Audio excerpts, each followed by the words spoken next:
Ya, panti asuhan menjadi tempat bagi anak-anak yang benar-benar membutuhkan pertolongan, baik pertolongan dalam hal ekonomi, pendidikan, juga sampai tentang kasih sayang. Ya, dan di tengah kemunculan kasus-kasus panti asuhan yang tidak layak huni, tidak sedikit pula panti asuhan yang tulus memberikan pelayanan. Salah satunya adalah panti asuhan di Surabaya yang satu ini. Nama saya Hengki. Cita-cita saya jadi tentara. Aku adalah Giovanni. Aku adalah cita-citaku jadi polisi.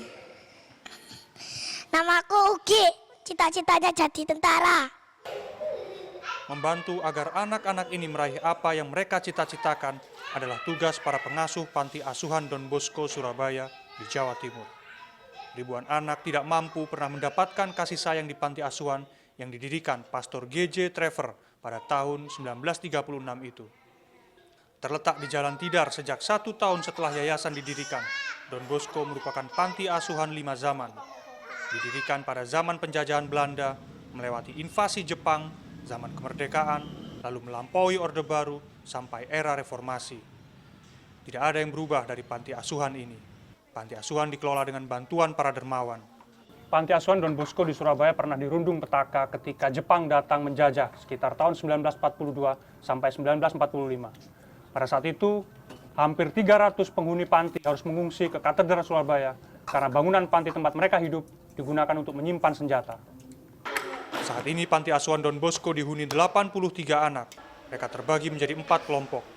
Ada balita dan 3 kelompok lainnya untuk usia sekolah dasar. Panti hanya menerima bayi sampai anak usia 12 tahun atau kelas 6 SD. Anak-anak ini berasal dari berbagai latar belakang keluarga dan daerah di Indonesia, dari Aceh hingga Papua. Pengurus panti hanya menerima anak dengan status benar-benar tidak mampu, yatim piatu, atau orang tua yang berperkara dengan hukum. Tidak sekali dua kali mereka menerima anak yang tidak diharapkan orang tuanya. Hampir 4 tahun terakhir memang masyarakat Surabaya cenderung cukup banyak yang kami temui di panti kami bahwa mereka kesulitan untuk mengasuh anak. Kesulitan dalam hal mungkin mengasuh anak mungkin terlalu nakal, istilahnya kalau istilah kita adalah ndablek, tidak mau nurut, terlalu nakal dan lain sebagainya. Dia berharap bahkan memaksa anaknya untuk memasukkan anaknya di panti asuhan. Kami tidak akan pernah menerima seperti itu. Kenapa? Di sini, anak-anak dibiasakan hidup dengan disiplin tinggi. Mereka harus bangun subuh lalu bersekolah.